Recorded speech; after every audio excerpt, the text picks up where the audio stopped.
Welcome, everybody. Welcome this Sunday, September 25th, as we begin this last part of our discussion of the Kitab-i-Aqdas together for this series.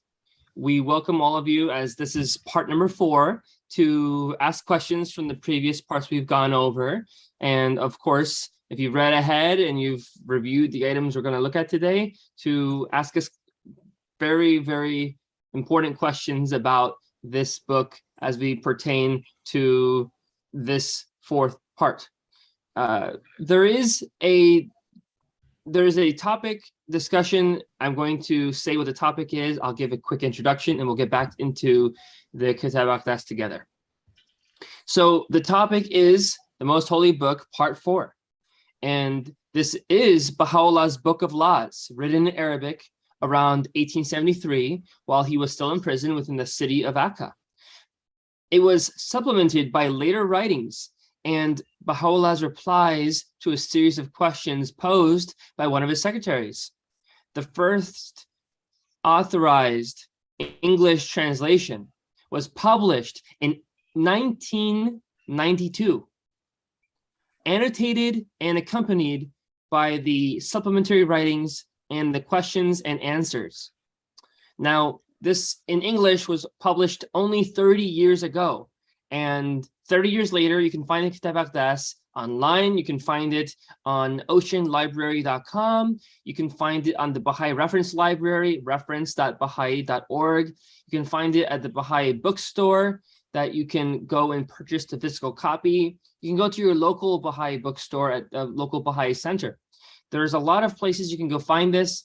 If you have questions, I suggest you go to Baha'i.us, BAHAI.us. This website will allow you to speak with somebody so you can get acquainted with what's next.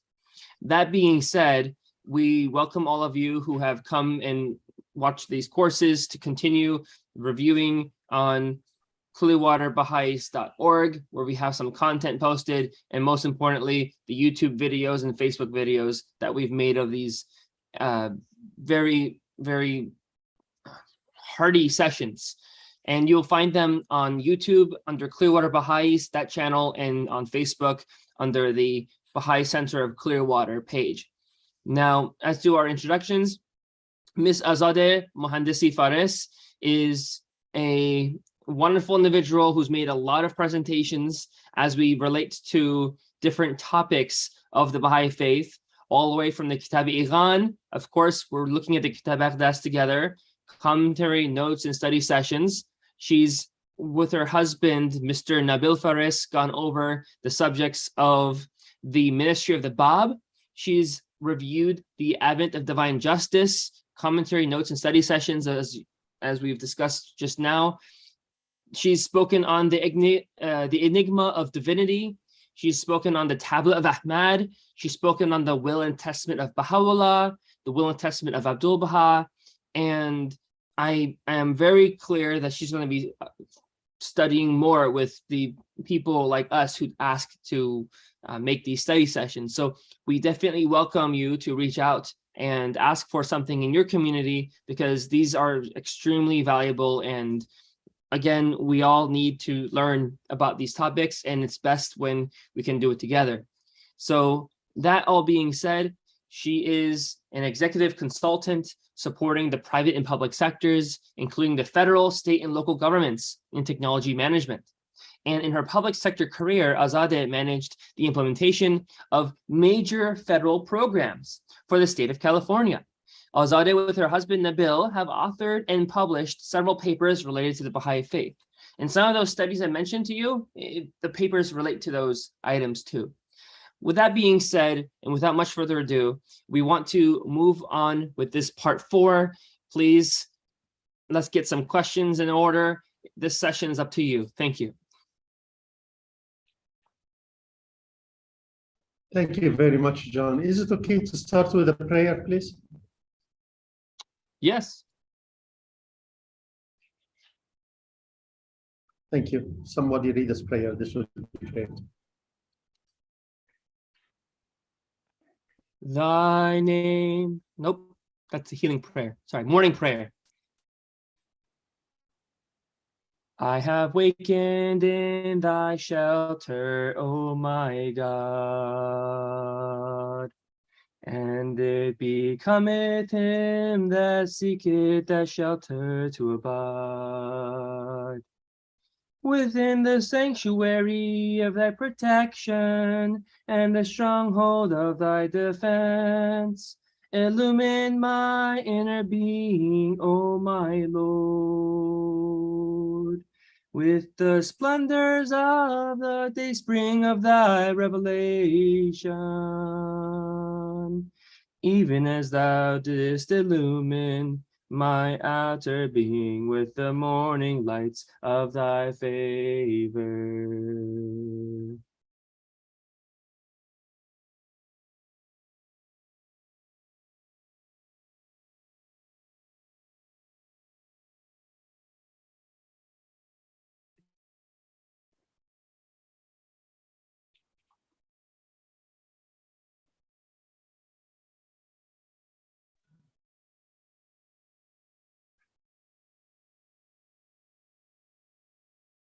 So, dear friends, thank you for being here. We will continue our beautiful journey. I know it's a fast one, but it's a really fun one. Last time we talked about Book Allah, and we suggested that to read more about it, to explore it. It's a beautiful topic. And if you want, we can devote a session separate for it. But I know that we know a lot about it. Baha'u'llah in 99, we talked about the leaders of religion. We covered this. And he continued talking to the leaders of religion. And I think here, 102 is a beautiful one. He is saying, really, Azada, what is he telling us? Maybe you can. Sure. We have decreed, O people, that the highest and last end of all learning be the recognition of him who is the object of all knowledge, and yet behold how we have allowed your learning to shut you out as by a veil from him who is the dayspring of this light, through whom every hidden thing hath been revealed. Thank you. So what is he telling us? That's what I meant to ask, really.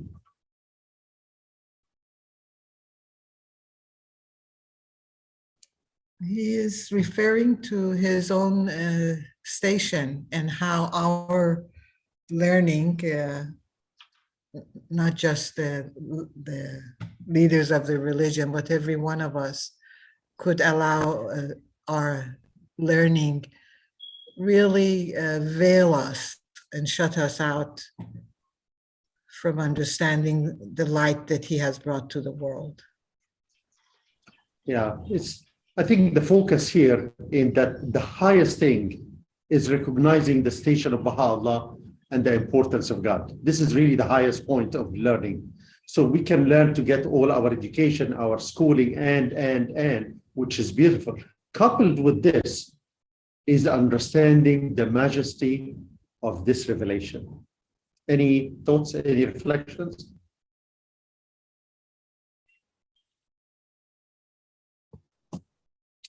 Okay, 109, we are enjoined to write a will.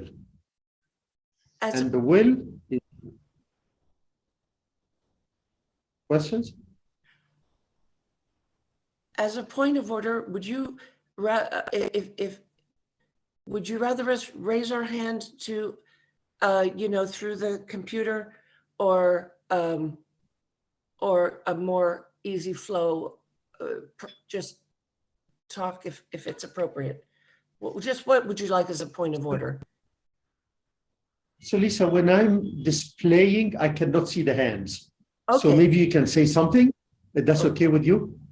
You are welcome to interrupt or whatever easier for you. It just, and this CC at the bottom is really, I don't know how to stop it. I don't know how did it start.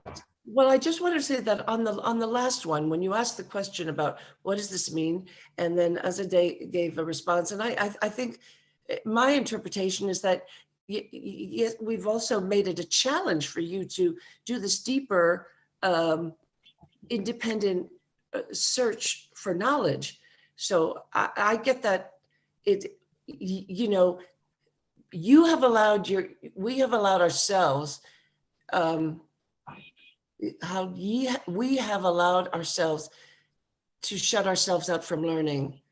It's either ignorance or laziness, but it's not like Baha'u'llah is just putting it all out on the table for us. You have to dig a little. You have to dig a lot. That's all. Sure. Just my thoughts. And that's what we are doing. Thank you. The will, we are familiar with the will.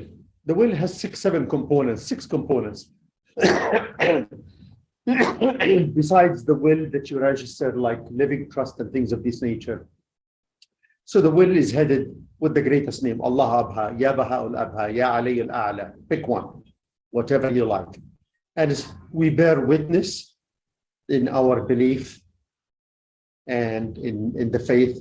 We talk a little bit about our belief in the oneness of God, and then our belief in Baha'u'llah, and then comes the comments and statements about anything I'm thankful to Azada or something like that, whatever it is you want to put in the will, and then the body of the will in terms of whatever finances you have or whatever belongings. It's really simple structure, but it declares after you pass on, when the people read it, still it's testimony to your love for His holiness. Would this make sense?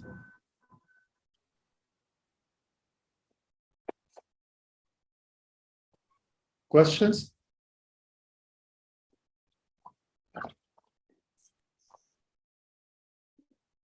Yeah, Okay. it's quite a unique will by the sounds of it, that, you know, you write your will, you edit with the greatest name, you bear witness to the oneness of God, about Baha'u'llah. So it's really an in-depth divine will.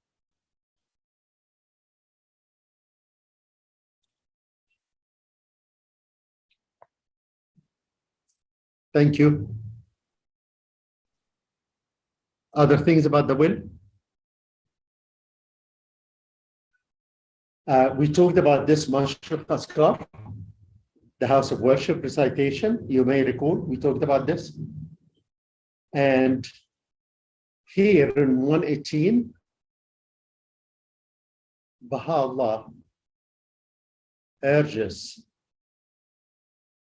when we learn languages to enjoy it and to dedicate also some of the energy to teaching the cause of God. So he urges all of us who desire to learn different language to also use it to spread the cause of God among the peoples of the earth. Thoughts? This is straightforward.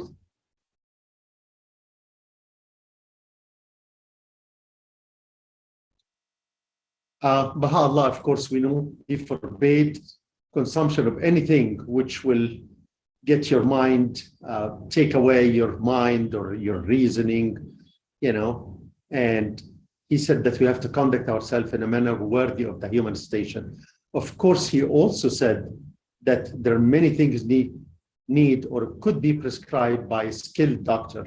That's a different story, you know, or medication for whatever the doctor prescribed. But here he's talking about consumption of opium or hash or things which upset your balance of reasoning and moderation.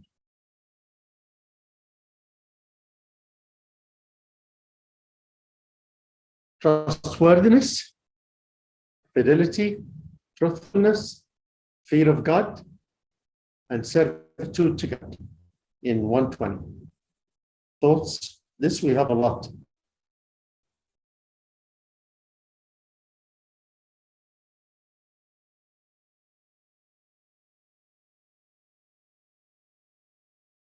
Any thoughts?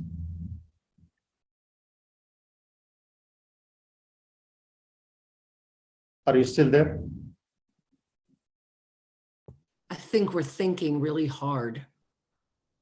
Okay, because I'm not seeing anyone at all, you know? Oh, you Okay, can't see cool. anyone?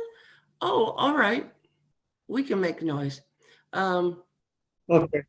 Respectful noise. So you know we're here, not, you know, like we've all left the room and you're the only one there. Okay, Well, they this will be sound, helpful. you know, it's like, it sounds easy, like saying we will all verily abide by the will of God. Then you find out, not so easy. If Yeah, you well, didn't the faith is very, it wasn't easy, you certainly find out after you say it's not so easy. very true. We talked about the succession. Baha'u'llah appoints Abdul Baha at the center of the covenant as the interpreter of the revelation. He instructs followers of the faith, the adherents of the faith, to follow Abdul Baha.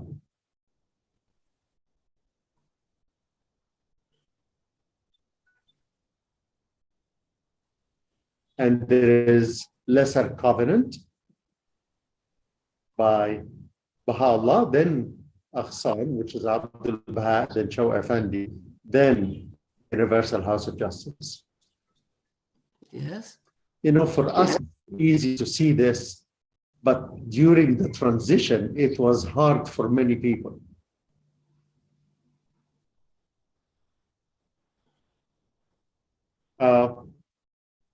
Azada, this is yours.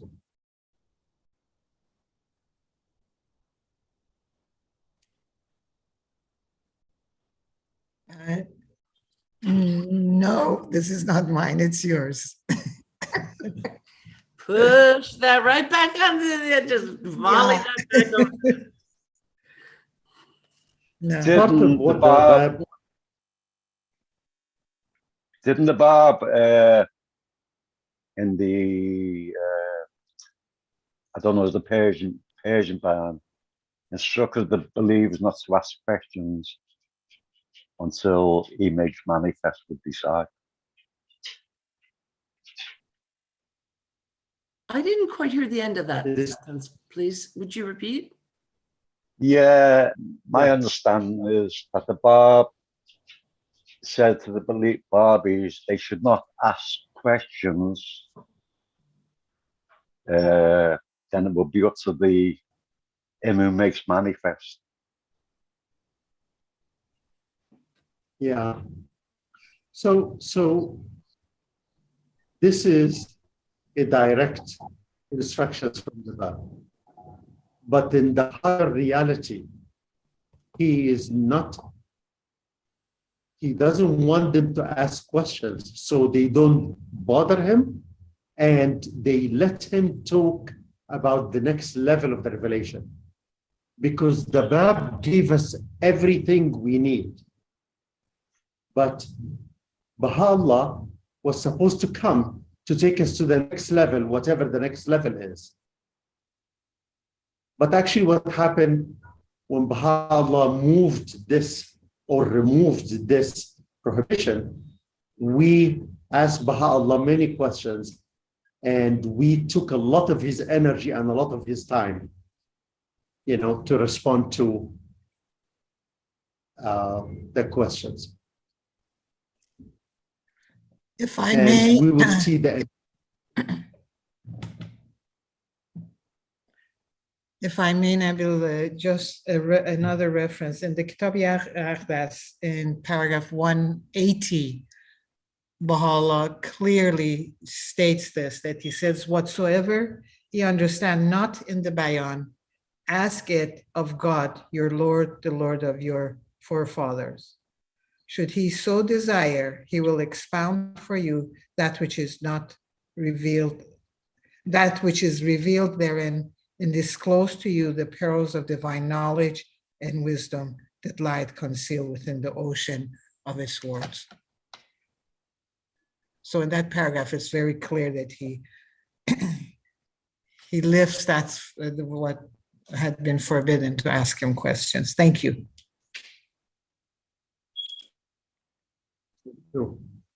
Baha'u'llah also sets the number for the calendar. And where is John? I'm missing John. You know, since the time that I said in Arabic, there is no Baha'i era. You know, it's Badi' era. I never saw him again. I hope he's okay. I miss him. So he said the number for the calendar, again, he confirmed what the Bab said.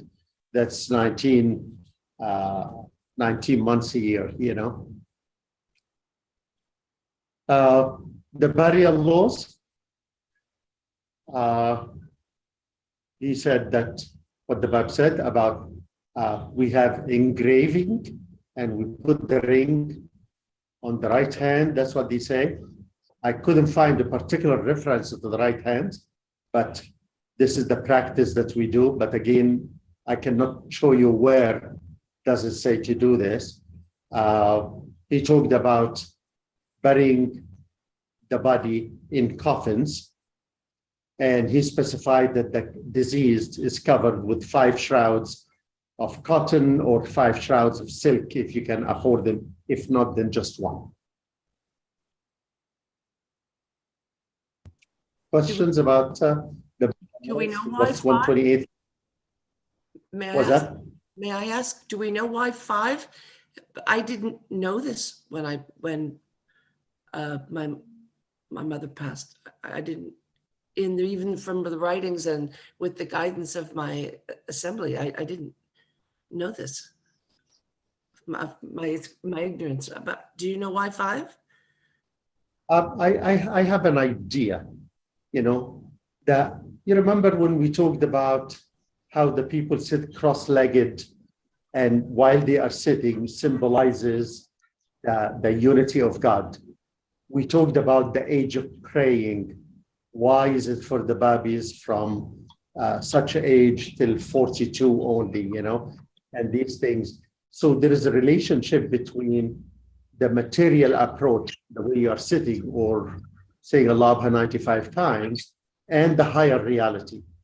So this is coming from the Bab. So the fact it's 5, which symbolizes the reference of the Bab, it's you are wrapped while it's a shroud, but you are wrapped in higher reality, which is magnifying the name of the Bab, in which Baha'u'llah agreed and accepted as practice in the Baha'i faith.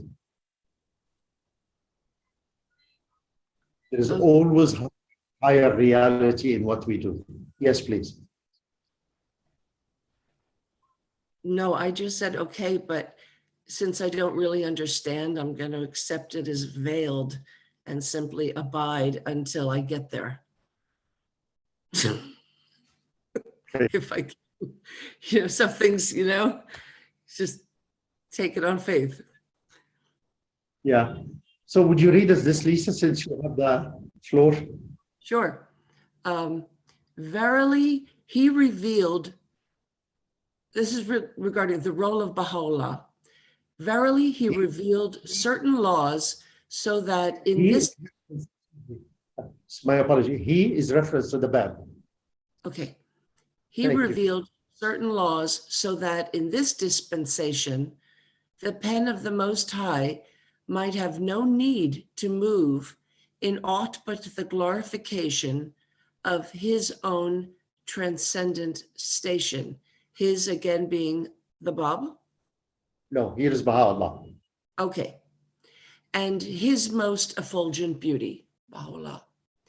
Since, however, we have wished to evidence our bounty unto you, we have, through the power of truth, set forth these laws with clarity and mitigated what we desire you to observe.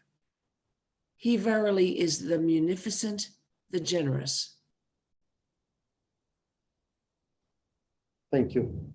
So here Baha'u'llah is saying that everything came from the Bab. The revelation came there. My job was to take you to the next level, talk about our transcendent station and the effulgent beauty of God and the hereafter and things like that. So out of his kindness, out of his mercy, we diverted a lot of his energy to talk about other things, So here he's saying we have, through the power of transcendent we set forth laws with clarity and mitigated. So he continued this, but he's clearly saying everything came from the Bab is really a complete and is set. Questions?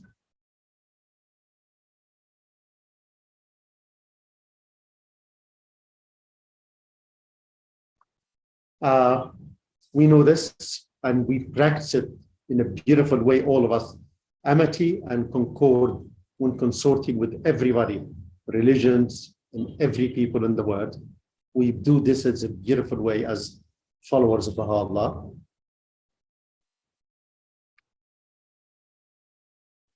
Enjoying something called zakat, which is coming from the Islamic faith, but we don't have instructions about it. When the time is right, the House of Justice, I'm sure, they will set probably institutions like the institution of Allah to talk to us about the zakat and decide on it. It's a very it's a very tiered system, depending on your income, and if you are selling gold and diamonds and you have a certain strata. If you are selling wheat, for example, you have a certain strata. So I'm sure when the time is right, in the infinite wisdom of our House of Justice, they will talk to us about this, but it is in the Aqdas. That's another beautiful one. Azada, you want to tell us about this?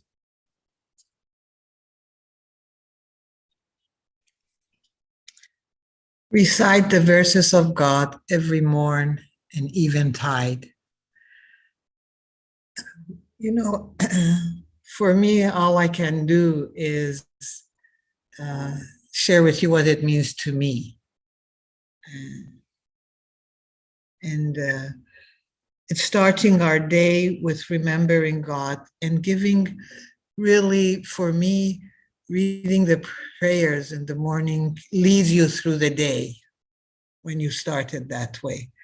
And for example, the short obligatory prayer to be read at noon, it focuses my day in the middle of, you know, the running around and working or at home or whatever. And then at night, when we put before we put our head to rest and for just a few hours left all the hustle and bustle behind us, it immerses us spiritually in the Word of God until we start the cycle again the next morning. It's interesting you have that, that you relate to that I think in Farsi you would call it namaz-e kuchak, that you relate to it that way. In my case, it's a lot different. I have a health condition in which I cannot remain awake more than about 7 hours at a time. So that particular prayer is one that I say at the end of my first 7 hours, which corresponds to about noon, and then I say that prayer and go to sleep. And so I take that with me as I sleep. Beautiful. You know, and it's such a bounty that we have 3 different obligatory prayers, which, you know, whatever fits us spiritually the best, we have that freedom to choose. And we could read all 3 of them if we want every day, but it's such a blessing to have it.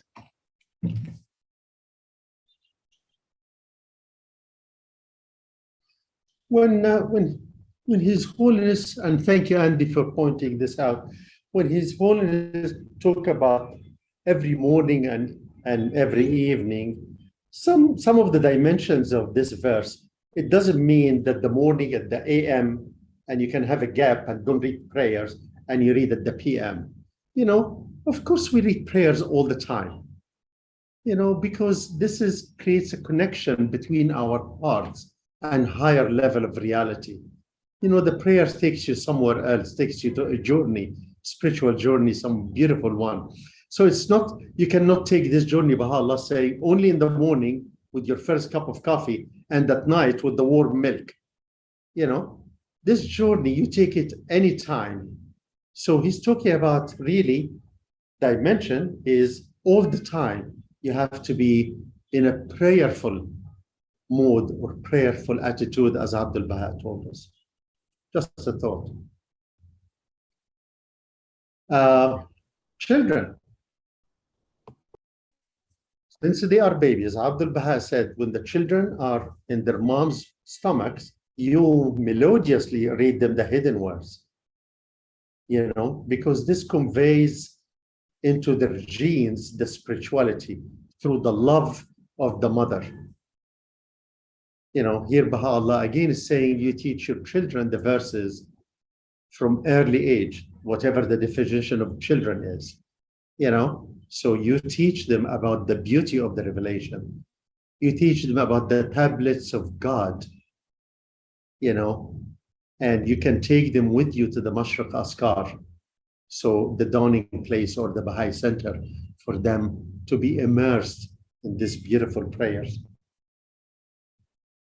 Are we okay? Yes. Every 19 years, you have an option for the furniture which lackluster, which is time for it to go. You replace it. 19 is a good year. You know, it served this purpose. And this is if you can. And this doesn't go for the antique or the family heirloom or something like that. This is for the casual things. I don't know, your pillows, your sofa, your carpet, the entrance of the house.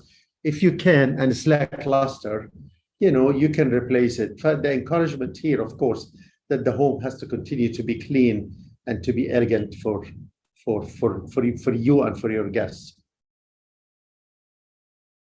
Okay, Azad, this is yours. No way.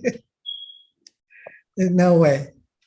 No. The mystery of the great reversal is really, it's a little bit involved, but it really says that when the Bible says that the poor and the meek will inherit the earth, Baha'u'llah says something very similar here, saying it's not necessarily if you are hot and very high, you are the one who's really be doing everything. He said this faith came and capsized many things. The poor became rich because of the word of God, and the rich became poor because they are not reading the word of God, you know. So when you know really this revelation, you become from poor to rich, from needy to unneedy, because of the wealth of the revelation. Would this make sense?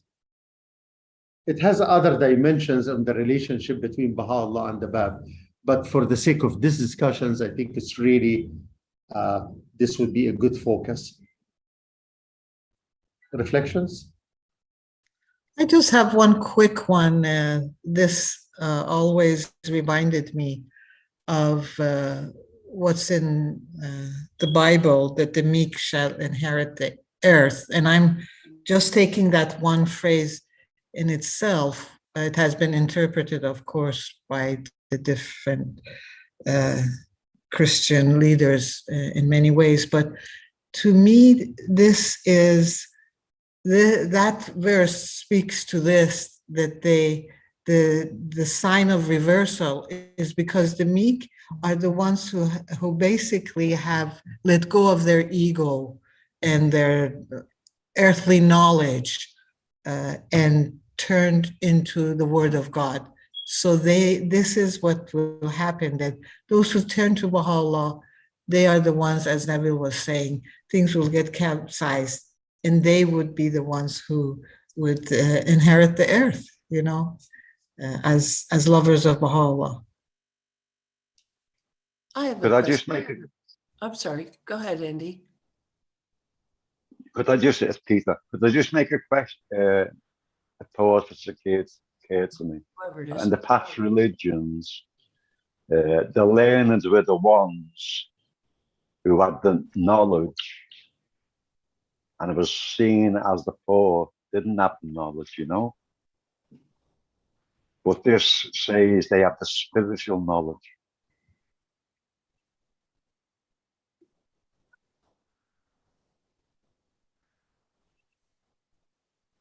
Thank you. Okay, Thank you, Anne. Thank you, Peter. Thank you. I've got my hands up. I apologize if I talk too much, but if there's those other 15 numbered people on the participation list would join in, I'm sure your host would be very happy. I don't get it. And what does it mean to inherit the earth? Question. What's- Put it what's out. the- What's it mean to inherit the earth?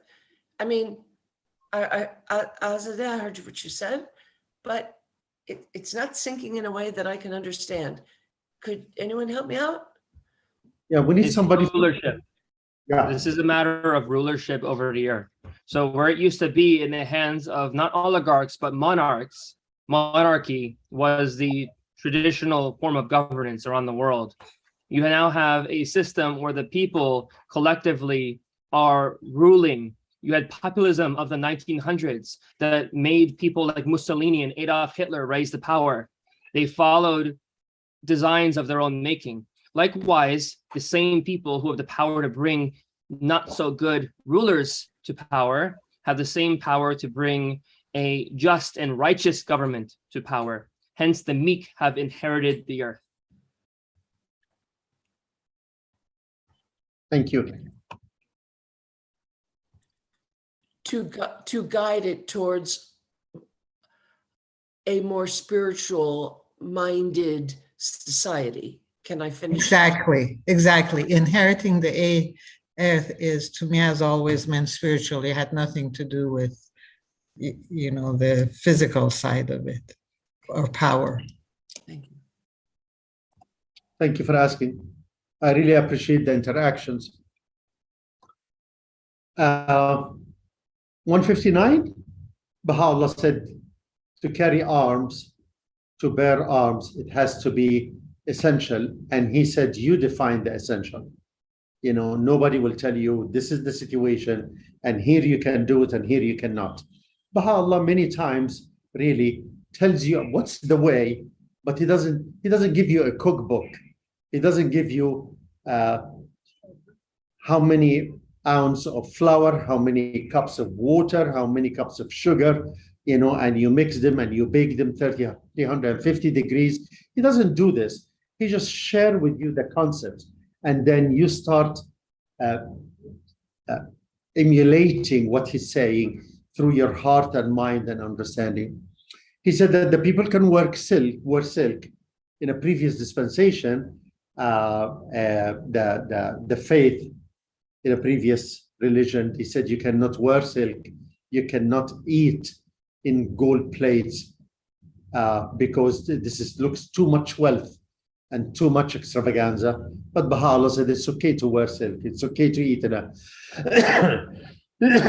this kind of plates, expensive china. He said that the beard has to be trimmed, and back again to cleanliness and hygiene. He talked about the seemly conduct and praiseworthy character. This is very interesting paragraph because you find many thoughts in it. And this is because he who is perfect doesn't leave things to coincidence. So he said, do this and do this, or this should be, and this should be, and this should be. So he doesn't tell you how many inches your beard should be. This is something in the military we learn about it. But he tell you it needs to be clean, it needs to be trimmed, it needs to be. This is very interesting one. Can somebody read us just some of the friends who are maybe quiet a little bit, and maybe they can read us this. Maybe I can ask, I cannot pick this thing because can Ralph read us this? Riaz can read us this? Barbara? Can Peter read us this? Yes, I'll read it. Thank you, sir. Happy are ye, O ye the land ones of Baha. By the Lord ye are the billows of the most mighty ocean, the stars of the firmaments of glory, the standards of triumph waving betwixt earth and heaven. You are the manifestations of steadfastness in this man, and the day springs of divine utterance to all that dwell on earth. Well is with him that turneth unto you, and woe betide the froward. This day it behoveth whoso hath quaffed the mystic wine of everlasting life from the hands of the loving kindness of the Lord his God, the merciful, to pulsate even at the traveling artery in the body of mankind, that through him may be quickened the world and every crumbling bone. Beautiful, thank you. So the direct question that I'm going to ask, who are the learned ones in Baha?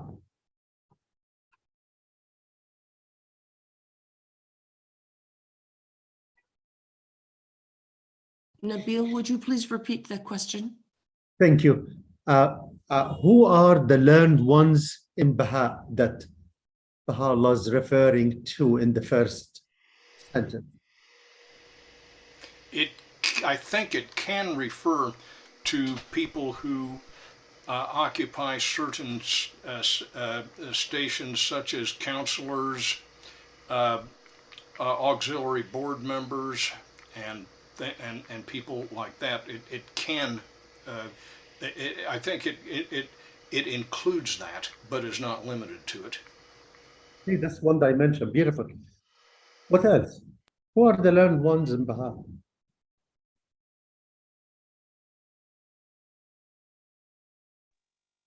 Is it everybody? Absolutely right. There's 15 of them on this Zoom now. It is everyone. It is not really an institution of the elected or the institution of the appointed or the institution of I don't know what. It is everyone.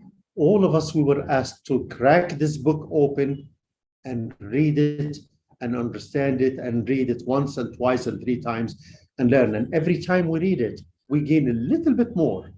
We gain a little bit more, hopefully a lot more. Every time I interact with you and I'm in your presence in this session, that the community of Clearwater give us the, other than I, the bounty to be part of it. Every time I sit with you, I learn something or 2 things or 3 things that I didn't know before. Every time, unfailingly, you know? So when I ask you to please engage, it's really a selfish reason because I get to learn. All of us, we are learning. So it's not really restricted to one category, you know? So Andy pointed to one dimension. Thank you. Peter pointed beautifully. It's everyone. It's all of us. Any reflections? Any thoughts? Nabil, may I make a comment that may help Lisa? Because she was having a concern about the Meek inheriting the earth. Lame Fananapazir has written a wonderful book called Christianity Beyond the Crossroads. And in it, he points out some of the symbolic meanings of earth. And one of them is the new revelation. And he points to Revelation 21:1 and 2, where John says he saw a new heaven and a new earth, for the first heaven and the first earth passed away. This is a reference to Revelation. The new earth and the new heaven being the revelation from God. And he also refers to it as the New Jerusalem. So maybe that will help Lisa. Well, I'm sorry to interrupt so late, but I had to run and check in the book to make sure I had the right reference. if I may, not just for me, but for anyone else who may be listening, sometimes I ask questions. I ask them not just for me, but for anyone who maybe doesn't have the courage to speak up. And what a beautiful name you have! My gosh. Oh, And thank you have a you. lot I'm to- married into it. I'm married into it. I can't take any credit for it. Okay, thank you for that sharing. If I may, is that referring to the world we're in or the world we're coming into? Because we believe we're in the crumbling of an old world order. So is it, how did you interpret that Well, forward? the book of Revelation is about the coming of the kingdom of God on earth. So I would assume that means this revelation that is being established now as being the new Jerusalem and the new heaven and the new earth. It says it arrived as a bride adorned for her husband. It's very beautiful language, Revelation 21.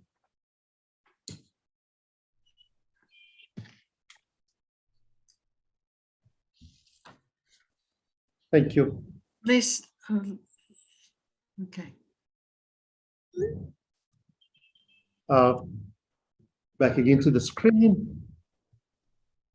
And this is the description of everyone, as Peter read it, saying, by God, by the Lord, you are the billows of the most mighty ocean, the stars of the firmament of glory, So this is our role, really. This is our station that Baha'u'llah said, this is what we are. And we need just to continue stepping towards it more and more, because this is our higher reality. Maybe you can look at the mirror and say, well, I don't think so. But for us, Allah said, this is our station. We just need to get there.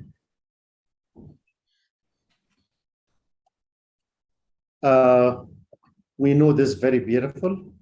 The word equilibrium has been upset through the vibrating influence. If this most great, this new world order. Any reflection on this? Any reactions to this?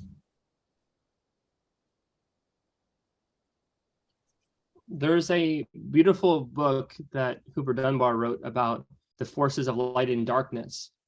And the reason for bringing this reference up now is that this energy that is pulsating through all of us as we speak today, since it was first released and first started, this energy is the spirit of the age that is unraveling everything that we thought would never be unraveled. It is causing everything to be folded up while something new is unfurled in its stead. So there's this transformative power of this energy, and it is an energy that, where it's directed in line with the Holy Spirit, it causes growth, it causes order, it causes positive progress that people can agree on for the past millennia, a positive thing. However, if it's not in line with the Holy Spirit, if left to our own devices, not guided by the laws of the Aqdas, not guided by the revelation of Baha'u'llah, the divine physician, to cure the ills that inevitably will worsen if not left treated, we will destroy ourselves in the process of not implementing the much needed changes in approach to this new energy that's flowing through us all.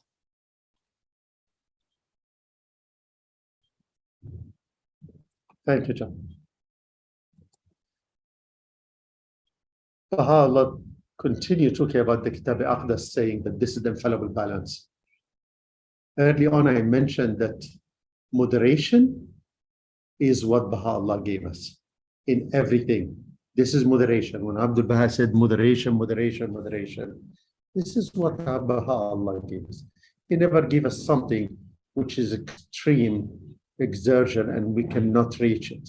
Everything he told us, when he says, follow this path, everything, it's about moderation. And here he's saying that this book is also a moderate, this infallible balance among the believers. And actually, outside of the believers too, because when one of the countries becomes, when the faith becomes the law of the land, or not the law of the land, the faith of the land, the Aqdas laws and praxis will be administered into action in these lands.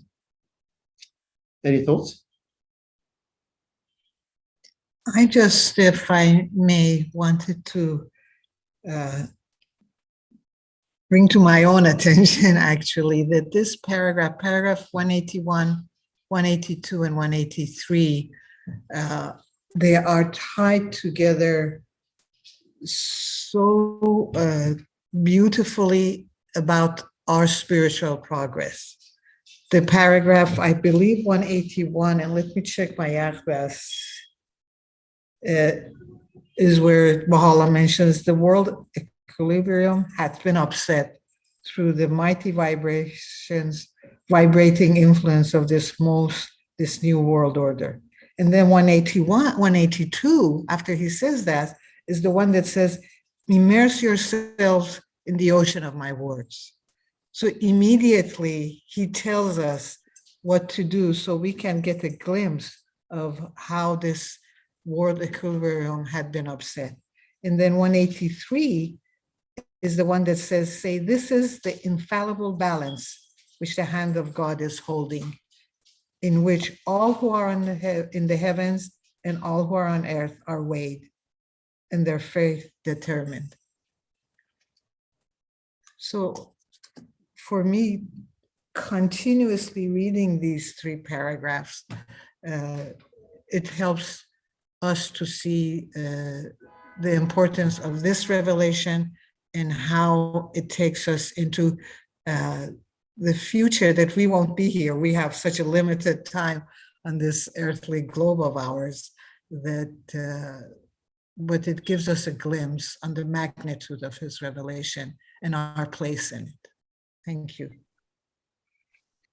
Thank you. Baha'u'llah said, don't burden the animals. You know, you need to treat them really, really well.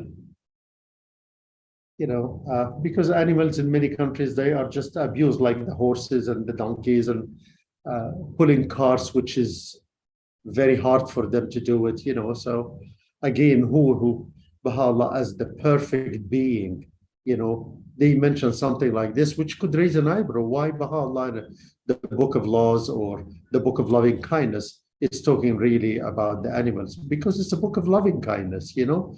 It's the light to the world. Please be careful. If my cat ever learns that, she will make me feed her, make me do all sorts of things for her.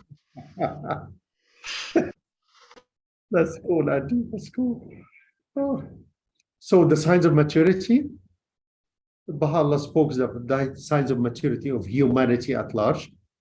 Part of it is selecting a single language and single script. Today, you can see for now, and I don't know for how long, and maybe forever, it's English. You know, all of us, we are speaking English all over the world, you know. I know some people, there is the issue that it has connotation, which is not favorable. Right, stronger and different today, English is spoken almost in everywhere, you know, more than any other language in terms of diversity, you know. You are certainly right about this. My profession is as a teacher of English as a foreign language, and at present, and this has been the case for at least 20 years, 96% of all conversations that ever take place in the English language, one or both of the parties to that conversation is not a native English speaker.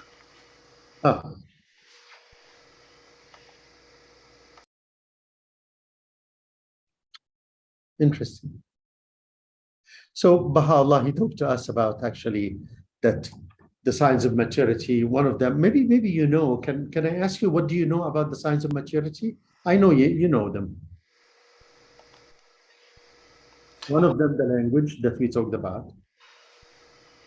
The other, I think, has to do with alchemy, being able to, I think, change copper into gold.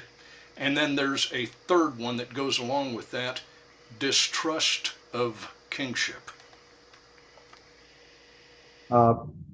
Yeah, actually, it's the divine philosophy. You're right, but it's not distrust. He said that people will understand the heavy weight of a just ruler, that the people say, no, I don't want to do this job. I can't. So it's because of the really they understand it more and more.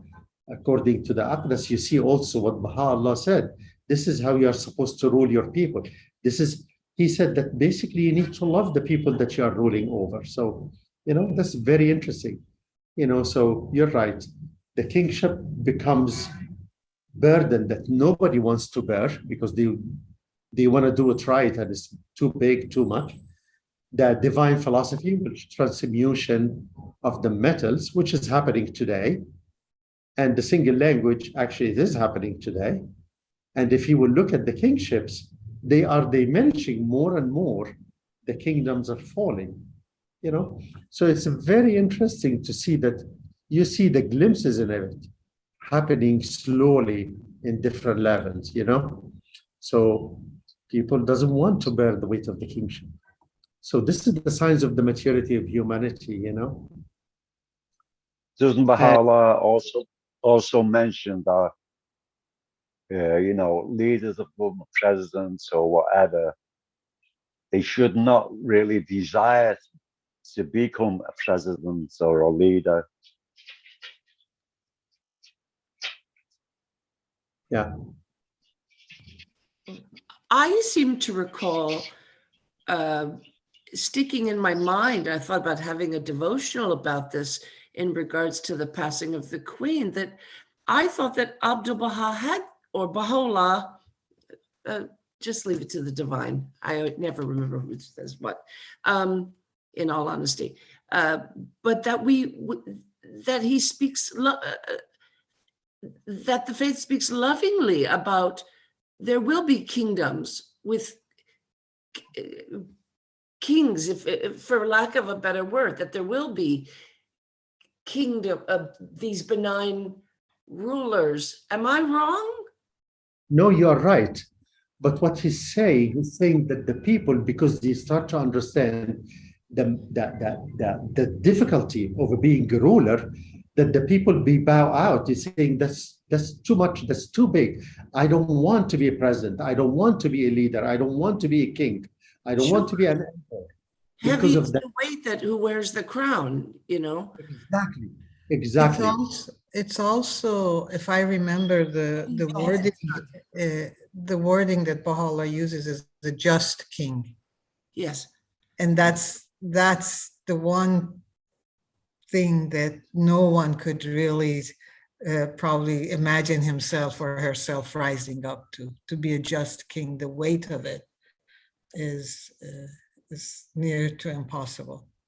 So I can't imagine in what epoch that's going to turn around from how people feel very often strongly one way or another about, royalty as opposed to kingdoms. And I know there'll be a shift in that understanding.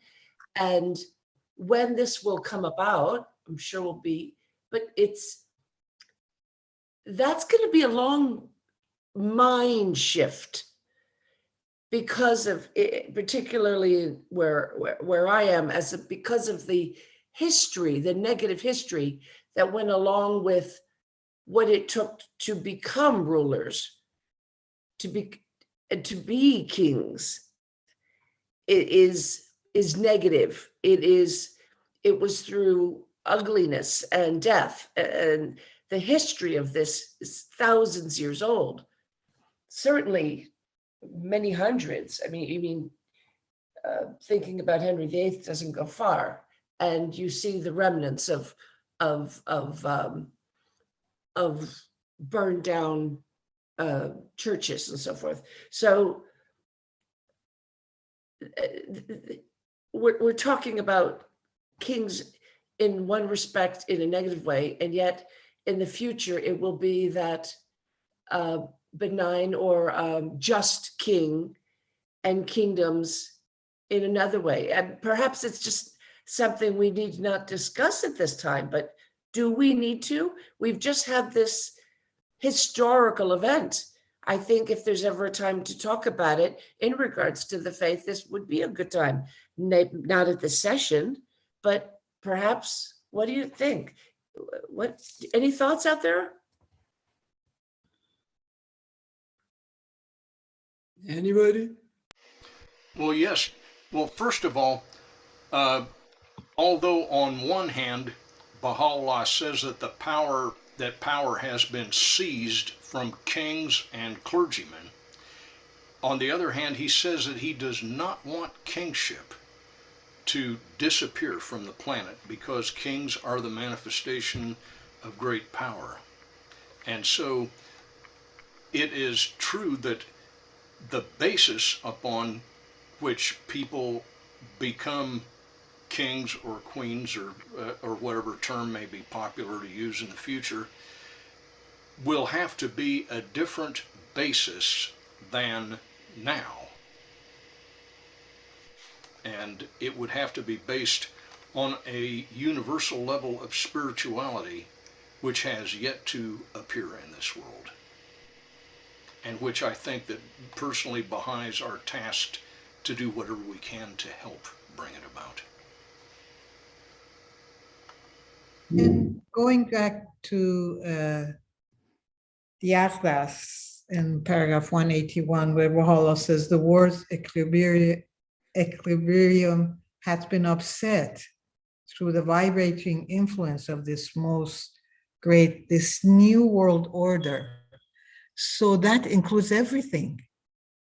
Our concepts of kingship, democracy, elections, education, health, everything that we can imagine and not imagine has been upset through his revelation. And our concepts are right now very, I think, speaking of ourselves, is limited of what we know or what we think we know. From what I can tell and observe so far, and I know very, very little, everything I have observed from the faith, from an administrative structure, from the writings, is that they entertain nothing that opens the door for special status, even down to material objects and how they're treated, even the picture of Baha'u'llah. I think you're right that the order that the Baha'i faith has created will look nothing like anything from the world we know today. Thank you.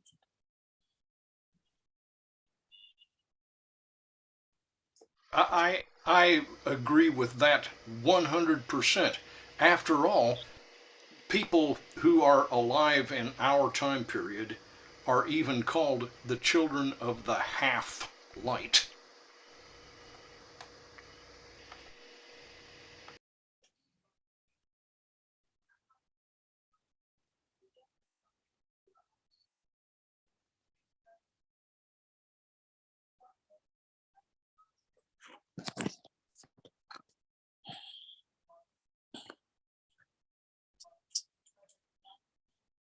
Okay. So actually, this was the last paragraph in Aqdas, and now we are going just one paragraph, one slide about the continuation of the laws and the ordinance. And in the writings, we know that it was today, of course, it's our supreme governing body, the Universal House of Justice, and they are going to enact laws for what Baha'u'llah did not talk about, did not cover, and they have the right, of course, to enact these laws, and they have the right to de-enact them in a point of time. So they can put out the laws as the age needs and requires, and they can take these laws back again out of circulation. Only the laws that they acted upon, their own laws as a Universal House of Justice. So this will continue, and this is part of the day that cannot follow by darkness. Thank you for your patience. Hussein Sabri, WhatsApp audio. My apology. So question.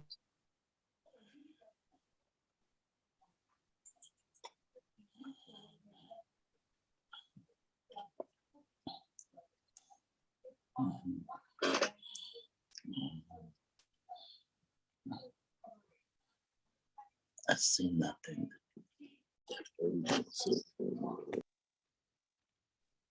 Questions?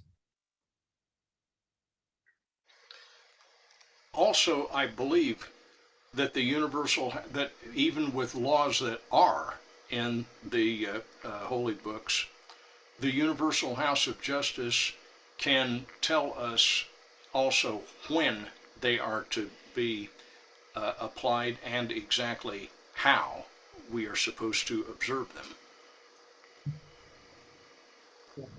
Also questions about the whole book, since we are done with the whole book with the 190 paragraphs.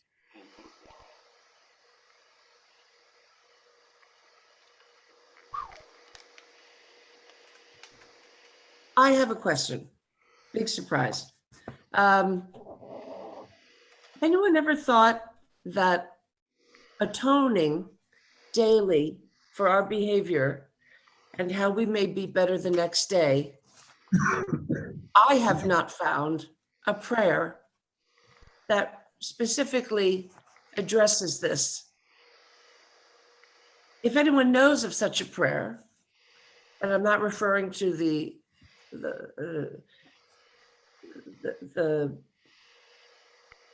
long day obligatory prayer, but something so important as one of our golden rules to atone for our behavior daily. This is left up to us, is it not?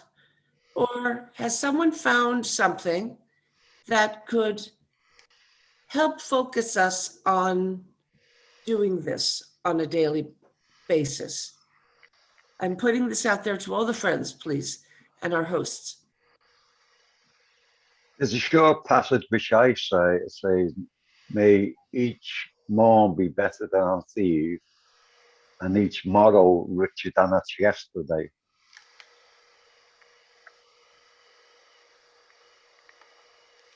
Lovely. My understanding is that we are free to use anything that we find in the writings to accomplish this. Anything that accomplishes us, or anything that we use with the intention of focusing on our constant and steady improvement, is can serve. And one way we can note that is because none of the institutions and the central figures of the faith have specified that we should use one and only one.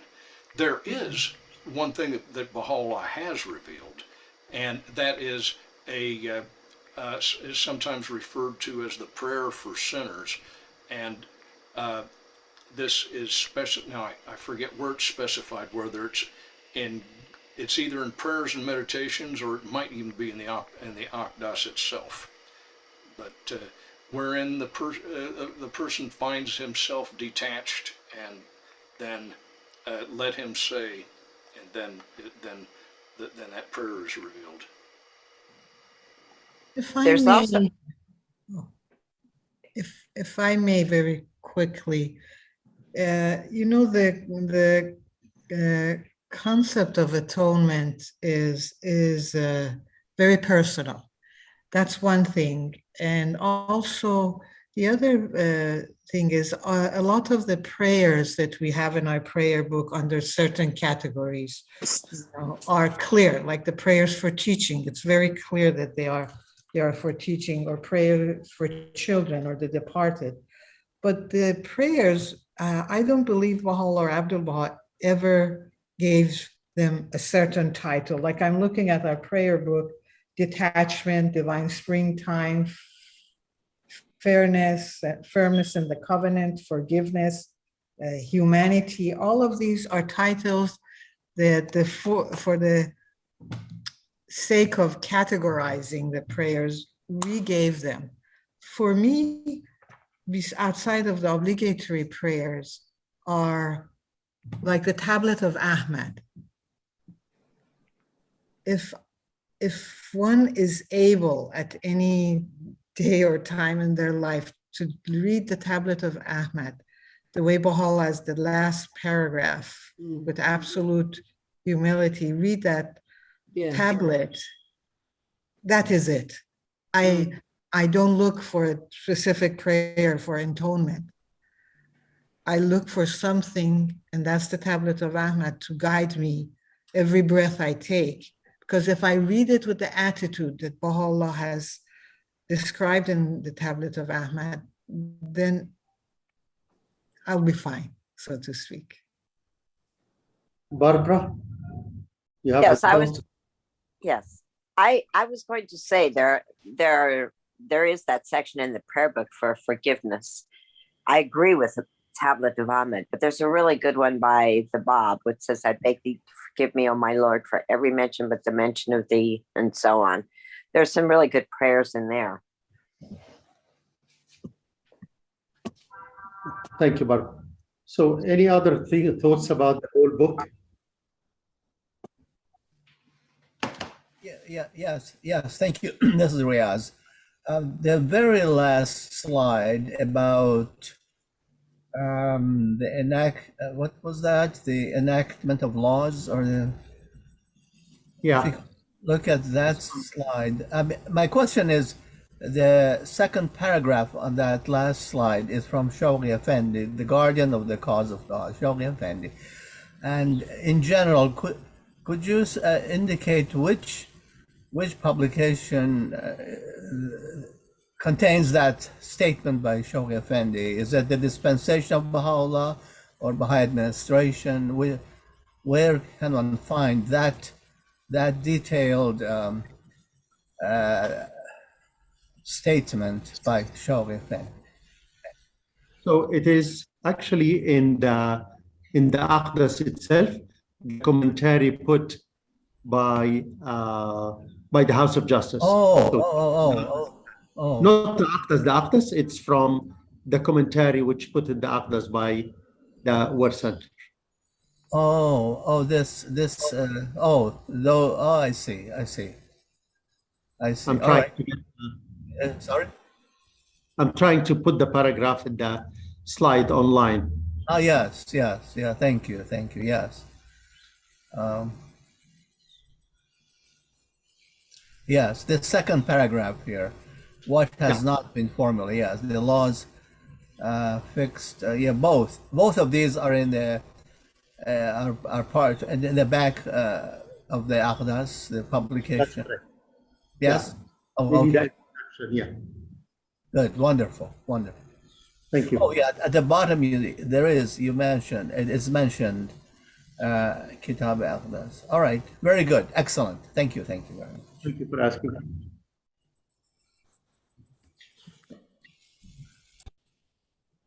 So we have the feel that we mastered the Aqdas over 3 weeks or 4 weeks. Usually, other than we give this session every weekend for 2 years. For 2 years, we continue reading word by word. But of course, it's very, very lengthy, and 2 years is a lot. But so 4 weeks is too short. So we cover a few things, but thank you for your patience. I think the next time we are going to meet will be December. I'm going to talk about divinity, which in the Aqdas I didn't talk about. I removed it out so we can, since we are going to have 3 weekends, 3 Sundays, the first 3 Sundays in December, to talk about divinity and what Baha'u'llah talked about. So if you don't have, go ahead. Please. No, I'm going to take us somewhere else, so please finish. Somewhere else. I just wanted to thank all of you for allowing us to be part of your Sunday mornings for this few weeks. It brought back a memory for me I wanted to share with you. I consider you all friends. Is that Nabil and I, when the Aqdas came out in English, the House of Justice released it, 1982, we started Wednesday nights at our home, a study of the Aqdas with our Baha'i friends, and a few which were not Baha'is yet. And I'm not a great cook, but I would cook every Wednesday night a big pot of spaghetti and meatballs, and we would eat, and we had a slow reading of the Aqdas, paragraph by paragraph, over 4 years, Nabil, 4.5 years. Oh, my. Yes, but besides each of us taking individually the gems according to our own capacity from the Aqdas, it resulted in 2 declarations of the people who had started attending. One of them I lost track of. The other one, who lives outside of Sacramento in Elk Grove, I would like, he passed away, a steadfast Baha'i, originally Hmong, who declared at our home. And at the close of this, I would like to read a prayer in his memory. I always remember him whenever we do the Aqdas, because he asked one day, one of the nights, he asked us, I don't remember which part of the Aqdas we were talking. He said, what is this detachment that you Baha'is keep talking about? And the conversation, which was very related to how we detach ourselves from all our worldly learnings to be able to take in to a degree of our capacity allows the revelation of Allah.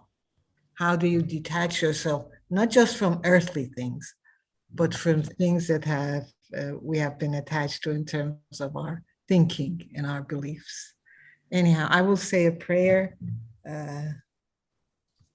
in his memory, if that's okay with all.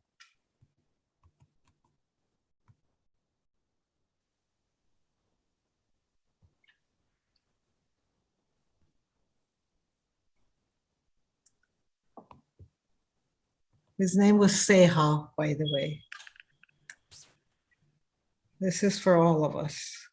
All praise, O my God, be to thee, who art the source of all glory and majesty, of greatness and honor, of sovereignty and dominion, of loftiness and grace, of awe and power.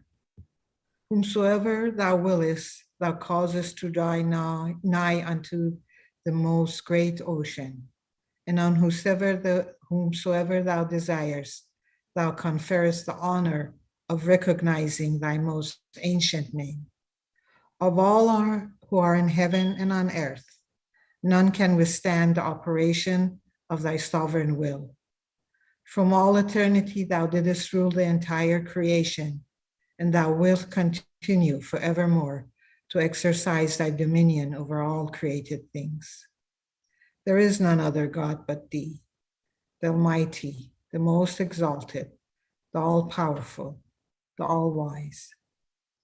Illumine, O Lord, the faces of thy servants, that they may behold thee, and cleanse their hearts, that they may turn unto the court of thy heavenly favors, and recognize him who is the manifestation of thyself and the dayspring of thine essence. Verily, thou art the Lord of all worlds. There is no God but thee, the unconstrained, the all-subduing.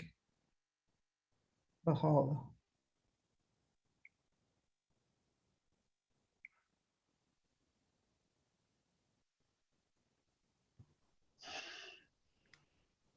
Thank you, Azif. Thank you all. With this, I would like to turn over to John and Jeremiah if you don't have any other questions of us. I appreciate. Thank you very much. Oz, are you looking at the screen? I am. I'll go get mine. For both of you. Thank you. There'll be one for in December for you too.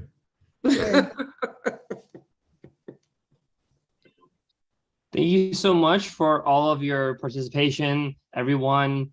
Thank you to our beautiful speakers, Mr. and Mrs. Fares, for being here to establish so much in our videos and to take the time to go through all these presentations to just review and really spend time, not just now, but later on after this presentation to review. Now, there are some points I need to remind everyone that this is not over. This series may be over, but the study of the Kitab-i-Aqdas is never over. And something that everyone needs to be aware of is the resources that are online for us to discuss this. So Jeremiah can also fill in where I'm lacking in description, but on clearwaterbahais.org, on clearwaterbahais.org under events, and particularly our Wednesday night firesides, we are hosting a series of firesides discussing the Kitab-i-Aqdas.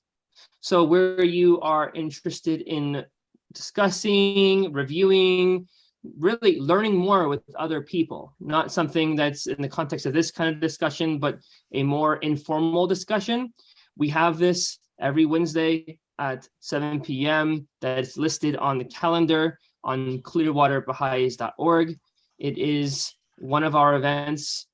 We appreciate you to come online and look at it. Jeremiah, could you please assist me in how I can explain to people to exactly view the event?